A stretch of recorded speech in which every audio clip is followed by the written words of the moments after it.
Hey, what's going on, everybody? It is Matthew with Watty's channel. Today is Wednesday, May 31st, and I know it's been a few days since my last upload. I know back in like March and April, I was really going upload heavy, posting almost on a daily basis. Last couple weeks, I've really been, spending a lot of time doing house cleanup. Really kind of late with the whole spring cleaning process, but that's been a little bit of a priority for me. So I haven't been able to post videos daily or every couple of days as I'd really like to do. So I finally found the time to come back down here, knock out some videos. So hopefully, per usual, usually when I come down here, I knock out about 4 or 5 videos at a time, and that way I have enough videos to cover me throughout the week. So today, or at least this video, we are returning to the Hasbro tournament. We're still in round 2. We're moving on to part B. This is the Hasbro version of the tournament. Just before we do dive into the actual Hasbros, some interesting things. I just kind of do my cleanup. Oh, there was one thing of note. So I'm going to kind of put my little head in the camera in the computer here. So if you guys remember the random treasure figures, so because a lot of figures that I purchased, Series 6, because I have the originals, I eventually moved them over to the figures I purchased from Random Treasures. I eventually moved them over to the Random Treasures collection. The Series 5 referee, the Series 6 figures.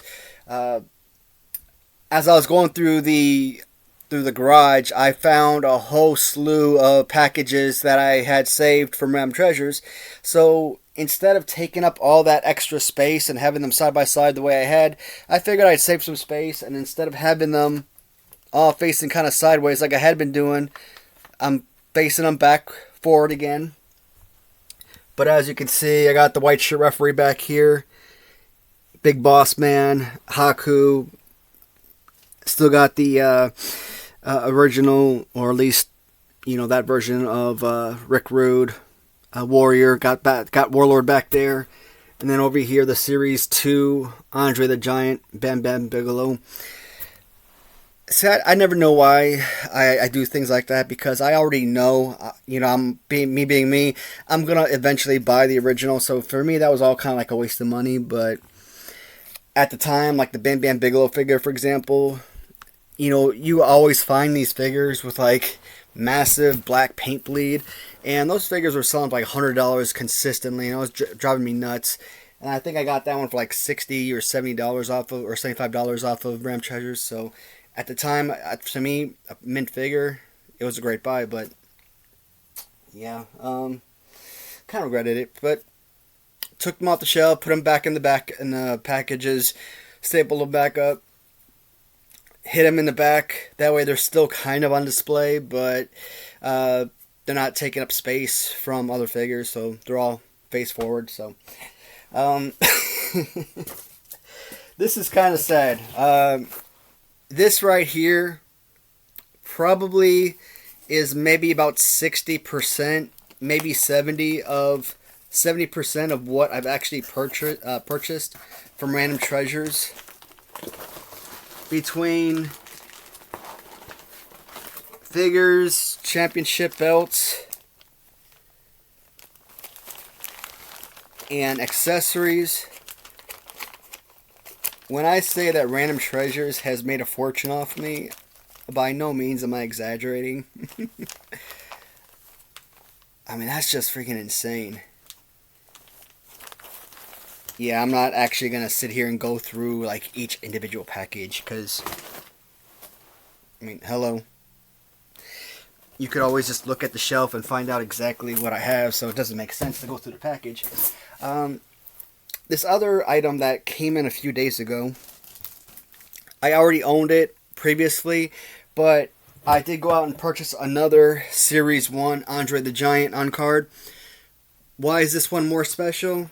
Simple enough. He's a 5-back.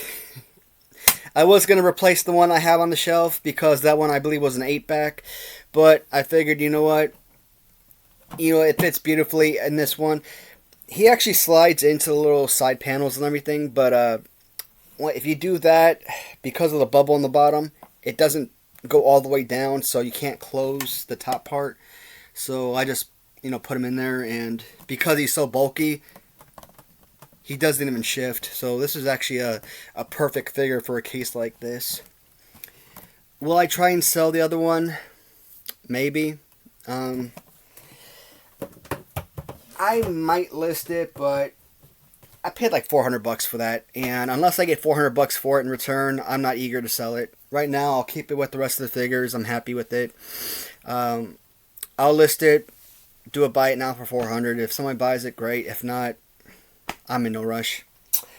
But that's it for those side notes. I want to get into the tournament because these tournament videos take like 30 minutes every time, and I know you guys are, not wanting to sit around for like a big 35-minute video every time. So let's bring up who the series or who the round B or Group B winners were. So in Group B, the Nasty Boys Customs defeated High Energy. The Steiner Brothers original figures defeated the Hart Foundation. Mega Maniacs defeated the original Nasty Boys, and that one sucked because I want the original Nasty Boys figures to go far, and first round elimination sucks. Strike Force defeated the Rockers. Demolition defeated the Series 2 Bushwhackers. The Twin Towers defeated Natural Disasters. Again, another tough elimination right there. Rhythm and Blues defeated Mega Powers. Smoking Guns defeated Head Shrinkers. Money Incorporated defeated the Series 10 Bushwhackers. Legion of Doom defeated Dream Team. And the Steiner Brothers Customs defeated the Blue Custom Rockers.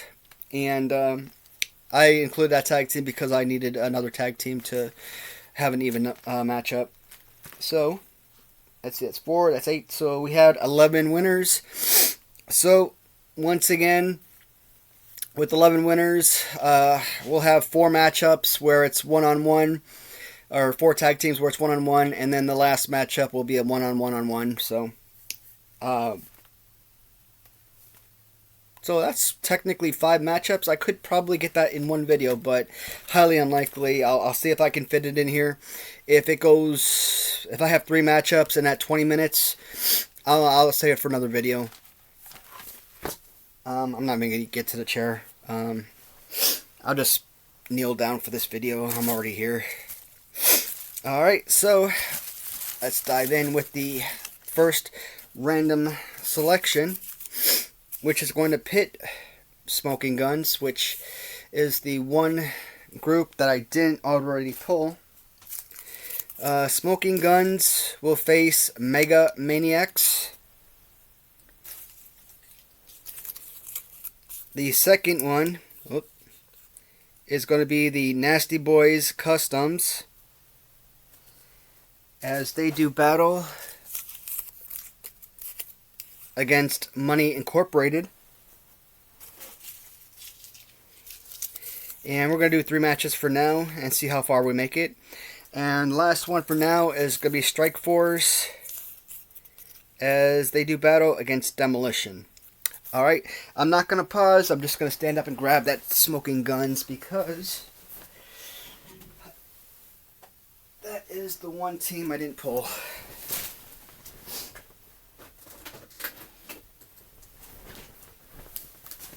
Alright, so the one Bart Gunn figure I did have, I ended up buying a loose package and ended up putting him in that package. So just like him and the custom Greg Valentine, those are going to be the only 2 Hasbro figures that you are going to find in package.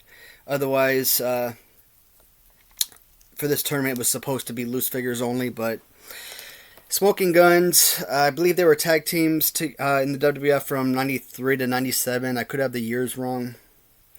You find a lot of these cowboy tag teams over a couple decade period. long riders from like AWA, for example. I don't know if they were all any of those guys were ever related or anything like that, but and in fact, I actually think that the Smoking Guns actually were referred to as the Long Riders at one point, which I thought was interesting. I didn't actually know that until doing some research on these guys and discovering that that was another one of their nicknames. I always know the wrestlers by their stage name or their wrestling name, and so it's very. When I hear like Billy Gunn, Bart Gunn, I'm obviously always under the impression that hey, that's their name, and come to find out, nope, that's just their professional name. That's not who they are. Obviously, with someone like Hulk Hogan, Terry Bolivier or Belay, how you pronounce his name, that's like one of the more common things because I've heard that name before, but very few. I think Macho Man was like Randy Pafko or something like that.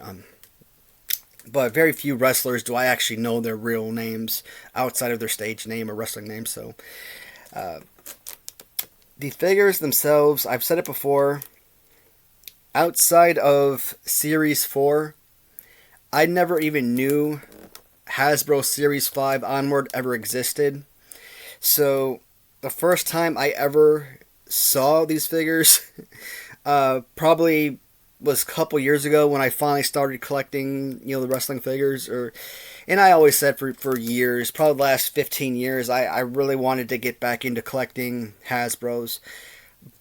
I knew the sort of figures I had as a kid. I knew if I ever saw the type of figure, even if I never had that particular figure as a kid, I would know by the design that it was a type of figure. But I never knew the make. So I never knew how to search for them.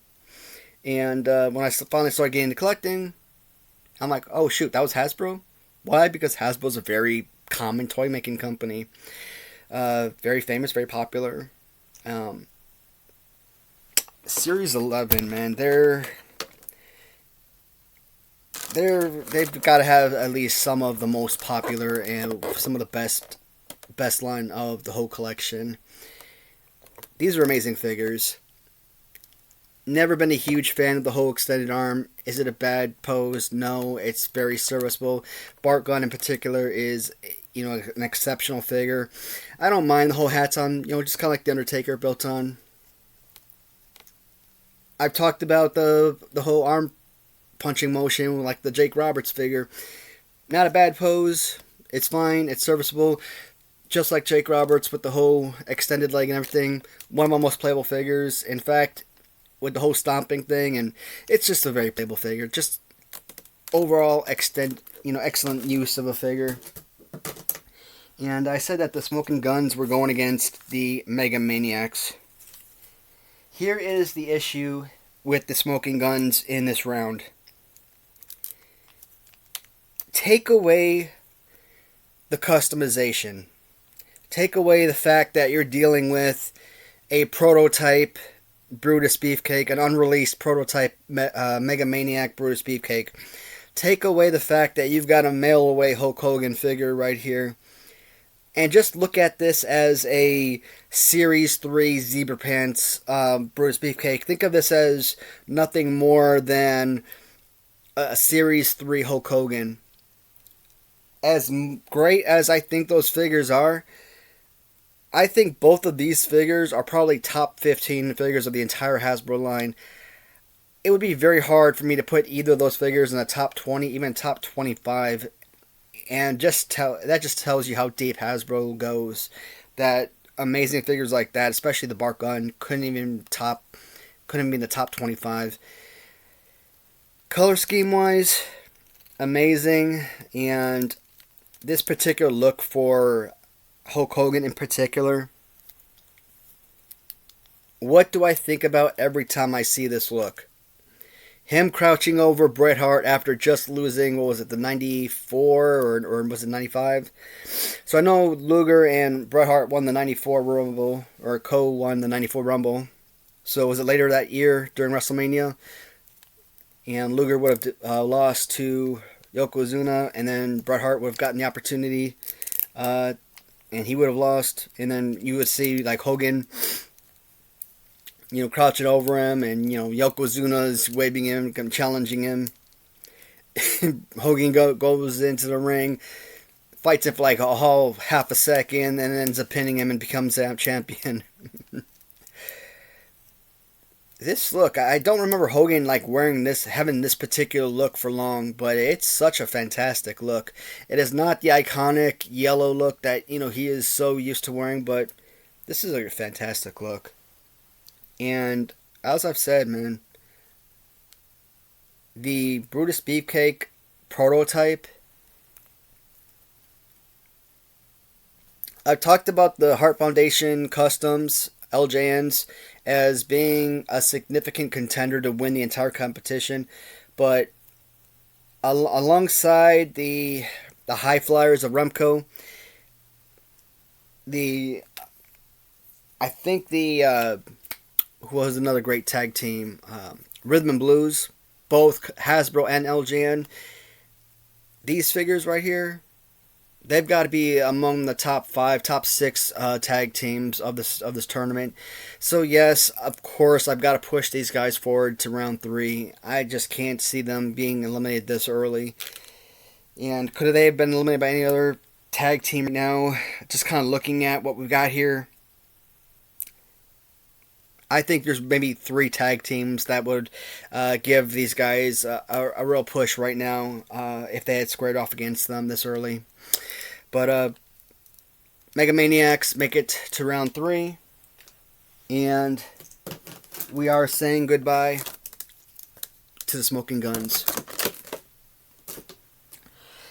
Mega Maniacs goes there, and what was this? Smoking Guns. That is going to be trash. And then this one featured the Nasty Boys Customs going up against Money Incorporated. So, a tag team from Denver Moore that should have been a part of my favorite Hasbro tournament, but I completely omitted, and I feel ashamed about it, were the Nasty Boy Customs. Sadly, the original figures were displaced in the first round, but at least we still have a version of the Nasty Boys still present, and that is very important. Absolutely amazing figures. Here is the tough part. They are going against 2 very phenomenal figures. The Ted DiBiase in particular is an absolutely elite figure. I still think if I had chosen the green suited $1 Million Man, who I still classify as my favorite $1 Million Man among the line, this would have made it a lot more difficult. But again, I know a lot more people value or prefer the in-ring gear $1 Million Man from Series 9 over the was this Series 9? Yep, Series 9. Over the Series 2, which, again, value-wise, yeah, Series 1 and Series 2 can't hold a lick to this version. But, the IRS figure, the only bad downside about the figure is kind of like how some of these figures have, like, this top-heavy, where even though his legs aren't fused, just the way that his waist is, like, super rotund, he's not fat, but it's just kind of like misshapen, like super thin legs, his waist is super wide and everything, and he's got a huge upper torso. So I love the IRS figure, no doubt. I think it's a fantastic figure. Is it an elite figure? No. I still highly enjoy it though, regardless. Do I cherish these figures more than the Nasty Boy Customs? Play-wise, definitely give it to Money Inc. all the way. But sometimes, what do I say? It's not just about the tag teams. This is still a figure tournament. But sometimes I also have to reverse what I say and go the other way. Yes, it's a figure tournament, but it's also a tag team tournament. So you can go. It is universal. When I make that comment, the Nasty Boys have to be one of my top 5 all-time favorite tag teams. So Denver Moore did an absolutely amazing job with these customizations. These are perfect figures. Love the trench coats, the with the chains on the back. I love the fact that he gave them these awesome orange, shirts, kind of like what you get from the original San Francisco Toymakers. The stencil of the Nasty Boys on the back, amazing. The face design looks great, very human-like.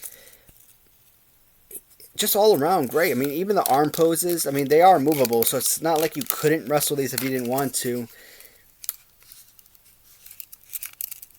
Yeah, I can't say goodbyes to these guys. They're really awesome figures. Yes, Nasty Boys are going to move on to round 2. So, that is Nasty Boys Customs going to defeat Money Incorporated. And so far we're at about 21 minutes, so we are going to stop at just 3 matches. And let's see, 1, 2, 3, 4, 5, 6, 7. So yeah, we'll have 7 tag teams remaining for the second video. That's fine.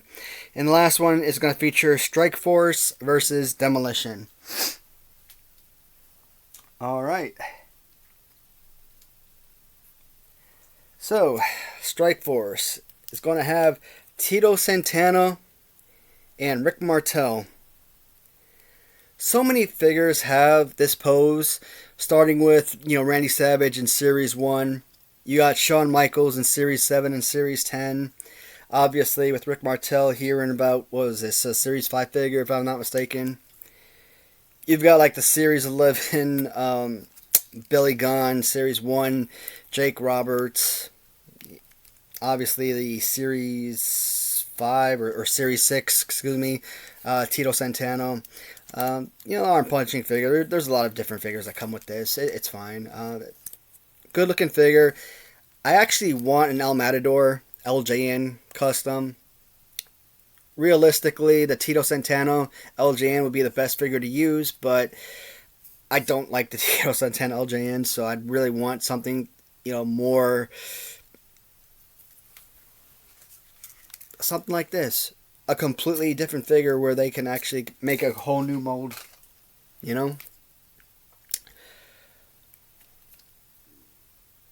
Rick Martel, to me, has to be one of the most perfect fighting figures of the entire line. And that is the great thing about, the Randy Savage, Shawn Michaels, Rick Martel. The pose itself, lights out. One of the best. There's no doubt. I probably put this pose probably second or third among the line. I still mention poses like what the Honky Tonk Man figure gives you, being, the arm straight out. I still say that has, in my opinion, the best fighting pose overall. But this overall pose, perfect. And they are going against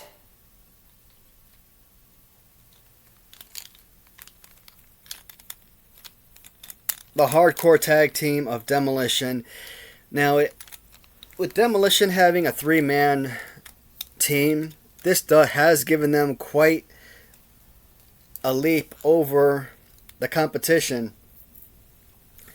3 men, 3 different facial paints, which is awesome. 3 different designs. 3 different body types. So 3 different appreciations for their figures. You got the very common, power slam pose. Hogan, Warrior, British Bulldog, etc. Very common figure. From Axe, out of Series 1. Also from Series 1 and a re-release in Series 2 is the Smash figure. Again, he's just like that, what I talk about, Honky Tonk Man pose with the arm straight out. Possibly one of the best figures of the line as far as playability goes. Face paint, absolutely elite. And with that 2-pack from Series 2. An awesome accessory. And continuing on with that accessory and with that 2-pack, you've got Crush. One of only a handful of figures or a handful of characters in the entire Hasbro line that has come out with 3 or more figures. And possibly my favorite face paint among the 3. Nice strong joints, multiple poses. The only downside of this particular figure is that Randy Orton LJN fighting pose where his hand is backwards. Still, an amazing piece overall. Great look to it. Do I put Demolition down, even though I've already classified this look as not so great as far as fighting pose in comparison to what you get with the Rick Martel and even the Tito Santana. Great design in the pants and boots. Because Hasbro, this is again a makeshift tag team. LJN Strike Force, a legitimate tag team. They were already long broken up by the time these figures came out. These were only singles gears, single run, where you have a legitimate tag team here. And we already know Demolition is already one of my all-time favorite tag teams. A legitimate brute force. I would be foolish to put Demolition down so early in the competition, especially after already losing the LJN figures. So I have to keep the Hasbros going for as long as possible. Is that the only reason? No. These are fantastic figures. Absolutely love these. Demolition is my selection. Demolition is moving forward into round 3.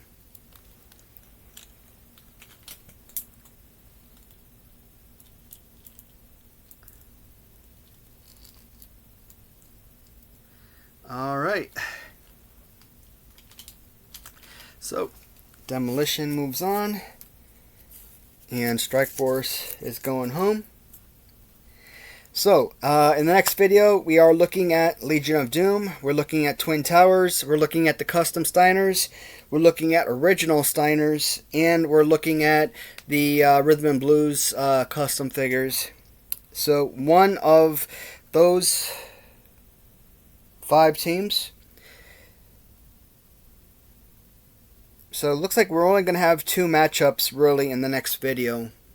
And we're already at 27 minutes, so we're only going to have 2 matchups in the next video.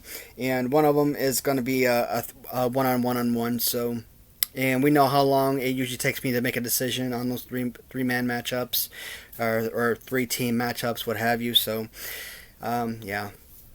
It should be at least a 15 to 20 minute video still, regardless. Well, thank you for tuning in, everyone. And I will talk to you in the comments. And until next time. Thanks, everyone.